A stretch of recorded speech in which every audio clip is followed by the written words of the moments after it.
시내버스 훔쳐서 질주했다. 자, 어떤 사람이 이런 황당하고 어이없는 행동을 했을까요? 바로 50대 남성입니다. 운전이 하고 싶다는 이유로 시내버스를 훔쳐서 저렇게 아주 자연스럽게, 너무나도 자연스럽게, 조작도 굉장히 능숙합니다. 바깥에서 실제 버스 기사가 당황해서 저렇게 뛰어가면서 차 문을 두들겨 보지만 50대 남성은 아랑곳하지 않고 차를 몰고 유유히 주차장을 빠져나갑니다. 저 어떻게 된 일입니까, 안준영 기자님? 네, 지금 보신 그대로입니다. 저 버스 터미널에서 한 남성이 비어있는 버스에 올라탑니다. 네. 그리고는 앞문을 닫고 능숙하게 운전을 해서 나가는 장면입니다. 너무 자연스러워서 네, 진짜 버스 기사인 줄 알았습니다. 저 남성이 왜 저렇게 잘 운전할 수 있었냐? 과거에 대형 면허를 갖고 있은 적이 있었다고 합니다. 네. 그렇기 때문에 손 쓸 틈도 없이 곧바로 나갈 수 있었던 것으로 보이고요. 중요한 건 5분 만에 이 경찰이 출동 후에 그 차량을 발견을 했는데 이 남성은 아랑곳 않고 도주를 이어갔습니다. 신호를 무시하는 것 이상으로 또한 어린이 보호구역에서도 속도를 줄이지 않았죠.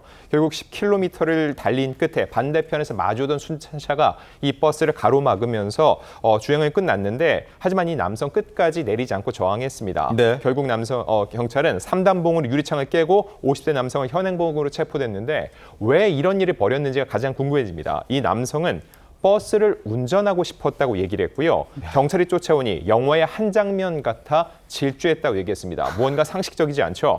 이 경찰 관계자는 이 A씨가 정신질환을 앓고 있었다고 보이고 최근 약 복용을 중단하면서 병이 악화된 것으로 보인다고 하면서 A씨를 응급 입원 조치시켰다고 전했습니다. 다른 이유가 있었던 게 아니라 그냥 한번 몰아보고 싶었다. 혹시 술을 마셨었나요? 이 사람이? 음주 상태였나요? 아니었습니다. 아니에요? 그렇지는 않고요. 정신질환이 큰 영향을 미친 것으로 보고 있는데 다행히 이 사건 관련해서 인명사고는 발생하지 않았습니다. 이 중요한 건 또 하나, 이 A씨 과거에는 대형 면허를 갖고 있었는데 현재는 취소가 돼서 무면허 상태였다는 거죠.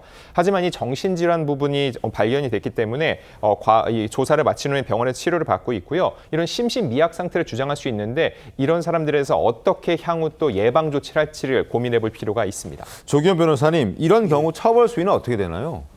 일단 범죄가 절도가 절도. 되겠네요. 그리고 도로교통법상 지금 면허가 없는 상태에서 운전했기 때문에 네.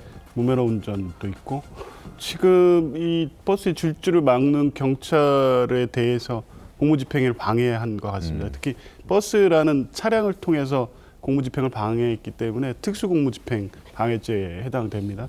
여러 가지가 경합되고 대단히 좀 위험한 상황이었습니다. 다행히 인명피해가 발생하지는 않았지만 네. 범죄의 동기라든가 이런 부분이 질은 좀 안 좋긴 한데 네. 이 심신미약인 부분이 이제 고려는 될 것 같긴 합니다. 최종 형량 아마 법원이 이제 그런 부분을 고려해서 판단할 것 같은데 무엇보다도 이후에 뭐 운전면허를 다시 발급받기는 어려울 것 같은데 이런 분들이 이런 사고로 다시 이어지지 않도록 하는 조치가 좀 필요해 보입니다. 알겠습니다.